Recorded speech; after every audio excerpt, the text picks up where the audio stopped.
Assalamualaikum warahmatullahi wabarakatuh. Waalaikumsalam warahmatullahi wabarakatuh. Bagaimana kabarnya? Alhamdulillah sehat.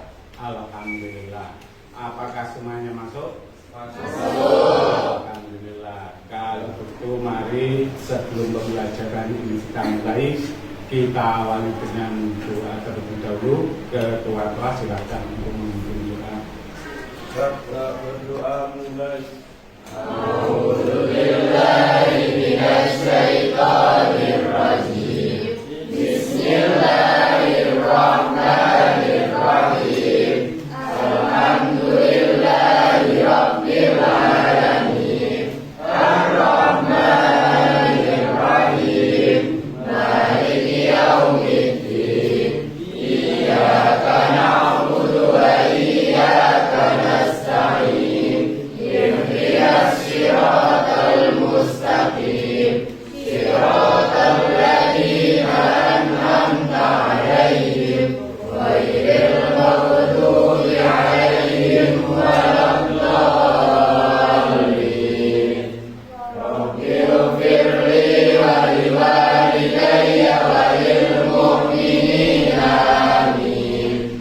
Rabbi ishrah li sadri wa yassir li amri wahlul 'uqdatam min lisani yafqahu qawli. Ya Fattah, Ya Alim, iftah lana babana bil Qur'anil azim. Nasrum minallah wa fathun qarib wa basyiril mu'minin. Allahumma nawwir bi kitabika basri wa amri bihi lisani washrah bihi sadri wastamil bihi jasadi bihaulika wa quwwatik fa innahu la haula wa la quwwata illa bik wa innahu la haula wa la quwwata illa billahil aliyyil azim.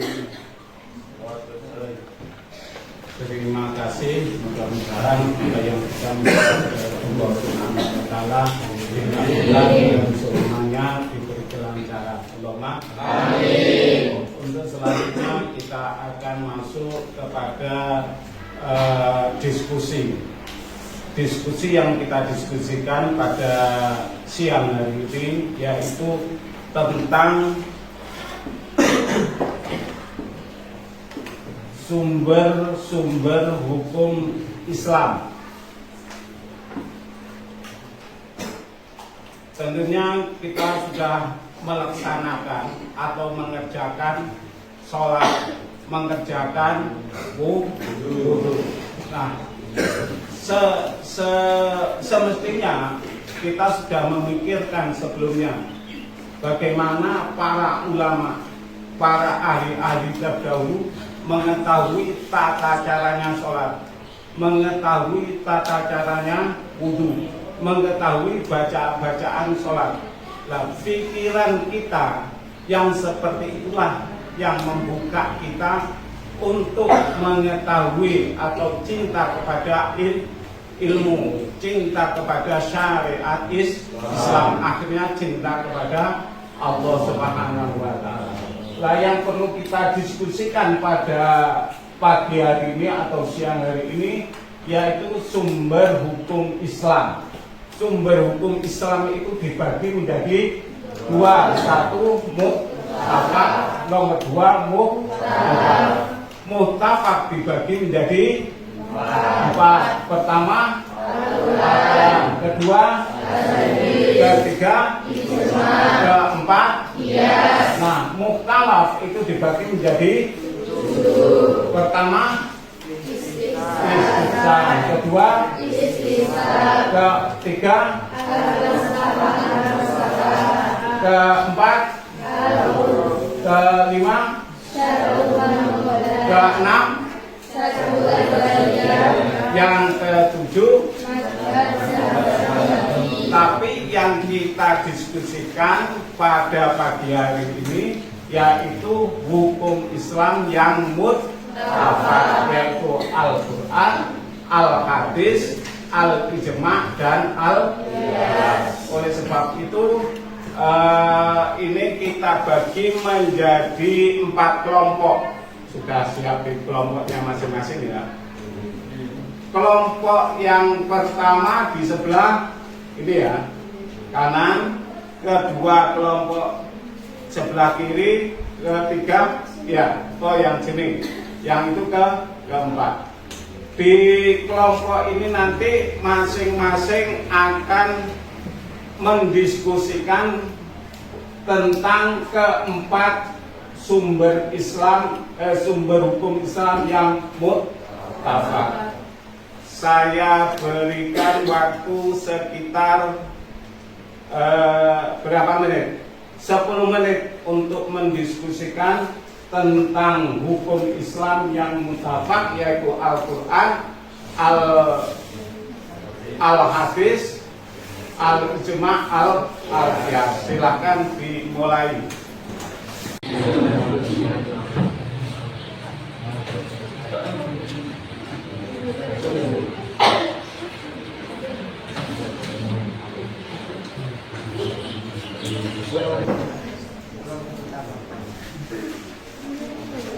Yang akan disampaikan pada kelompok ahli nanti.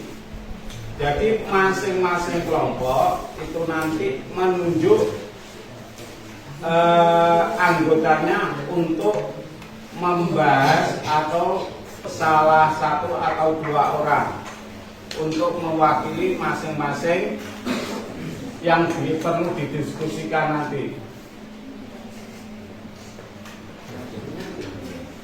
Sudah cukup ya? Diskusinya per kelompok sudah cukup.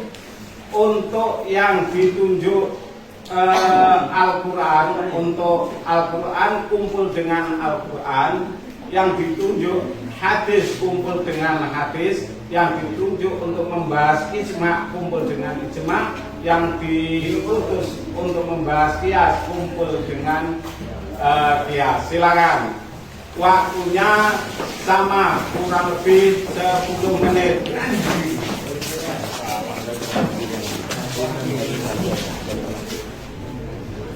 Setelah ini masing-masing ahli nanti menjelaskan kepada kelompoknya masing-masing, anggota kelompoknya masing-masing, setelah selesai diskusi ahli. Waktunya sudah cukup ya. Sekarang kembali ke kelompok asal. Dan setelah kembali ke kelompok asal, masing-masing menjelaskan kepada anggota kelompoknya. Silakan.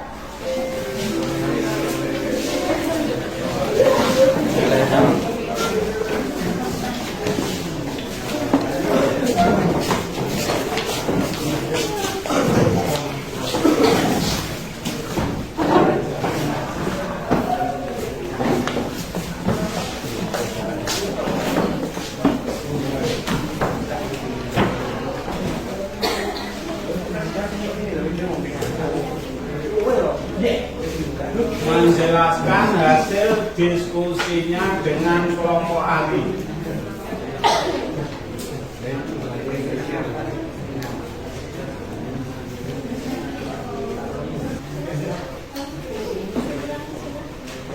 Sudah selesai menjelaskannya. Sekarang masing-masing kelompok perwakilan 1 orang untuk mempresentasikan hasil diskusi pada hari ini dengan kelompok ahlinya.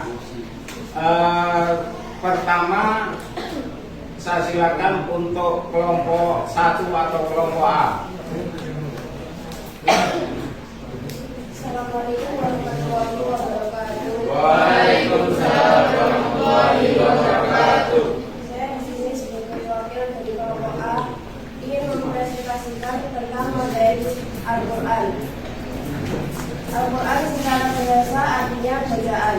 Al-Quran adalah sumber Islam terutama karena merupakan firman Allah yang diturunkan kepada Nabi Muhammad SAW dan pedoman hidup umat Islam dalam segala aspek, baik akidah, ibadah, akhlak maupun muamalah.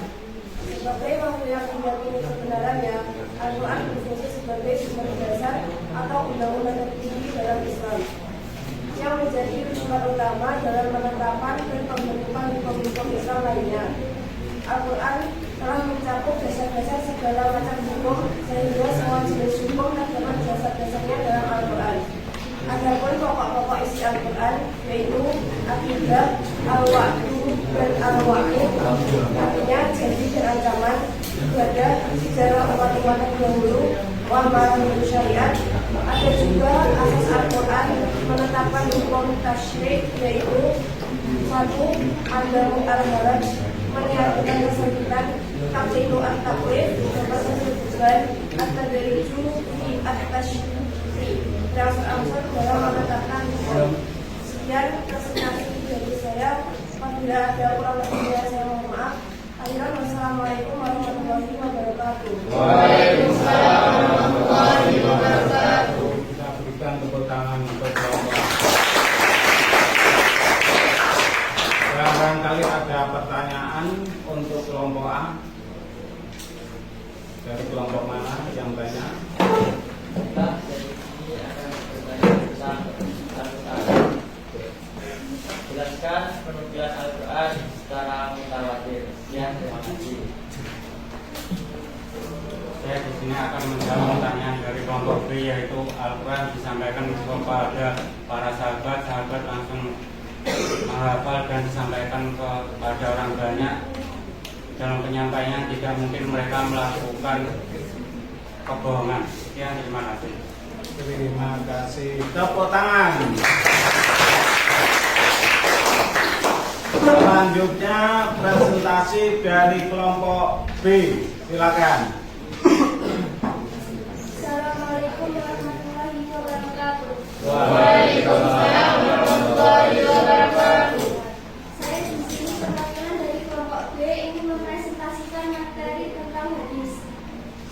Pengertian hadis menurut pengertian istilah adalah segala perkataan, perbuatan, ketetapan, persetujuan atau sifat-sifat yang disandarkan kepada Nabi Muhammad SAW. Secara bahasa, hadis berarti baru, berita atau percakapan. Hadis adalah sumber hukum Islam kedua setelah Al-Quran dan berfungsi untuk menjelaskan serta melengkapi ajaran Islam. Kedudukan as-sunnah sebagai sumber hukum Islam. 1. Hadis menafsirkan ayat-ayat Al-Quran yang masih bersifat mujmal atau global. 2. Hadis membatasi keumuman dalam Al-Quran. 3. Hadis menguatkan hukum-hukum yang telah disebutkan dalam Al-Quran. 4. Hadis menetapkan hukum-hukum yang belum ada dalam Al-Quran untuk memecahkan permasalahan hidup manusia. Jenis-jenis hadis.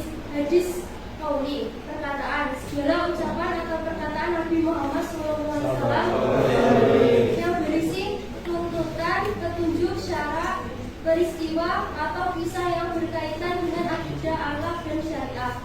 Hadis fi'li, perbuatan, segala perbuatan yang dilakukan oleh Nabi Muhammad SAW yang dapat menjelaskan cara pelaksanaan suatu peraturan syariat. Hadis takdir, ketetapan, persetujuan, sesuatu yang diucapkan dilakukan oleh sahabat di hadapan Nabi Muhammad yang kemudian beliau mendiamkan, menyetujui atau tidak menyanggahnya. Hadis zami, keinginan Nabi Muhammad yang belum terrealisasi karena beliau wafat sebelum menunaikannya. Cukup sekian presentasi dari saya. Wassalamualaikum warahmatullahi wabarakatuh. Waalaikumsalam warahmatullahi wabarakatuh. Berikan tepuk tangan untuk kelompok. Barangkali ada yang ditanyakan mengenai hadis untuk kelompok B, silakan. Berikan tepuk tangan. Oke, anak-anak, berarti diskusi kali ini kita anggap selesai. Tetapi barangkali sebelum kita tutup ada yang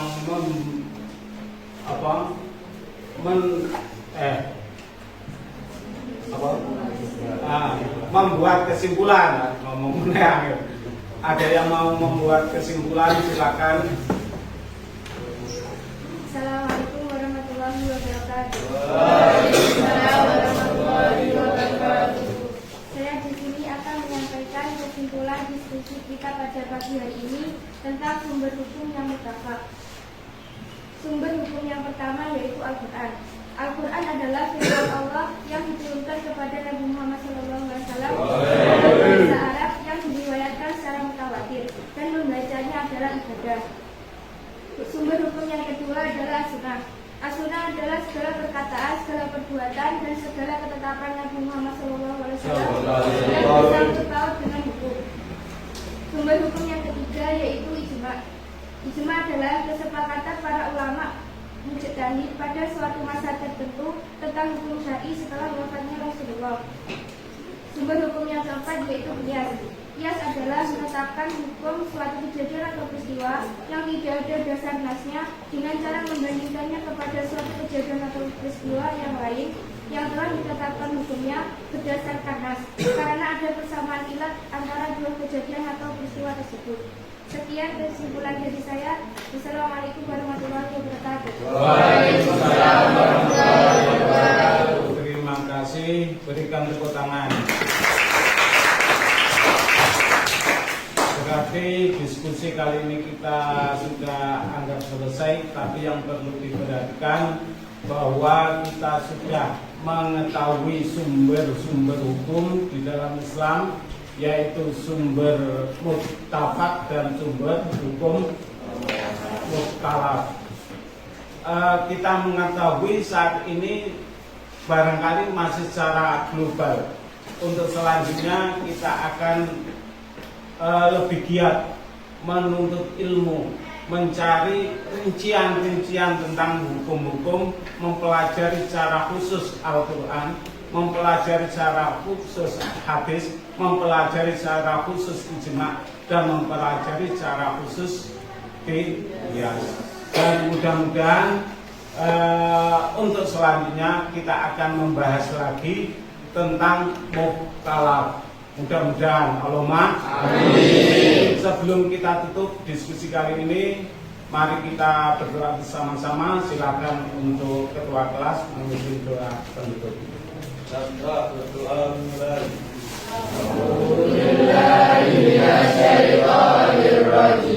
Bismillahirrahmanirrahim.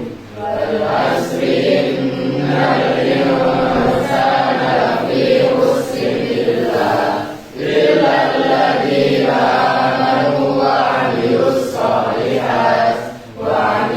salihati wa tawassaw bil haqqi wa tawassaw bis sabr. Rabbana atina fid dunya hasanah wa fil akhirati hasanah wa qina adzabannar. Amin ya rabbal alamin. Subhanakallahumma wa bihamdika asyhadu an la ilaha illa anta astaghfiruka wa atubu ilaihi. Walhamdulillahi rabbil alamin.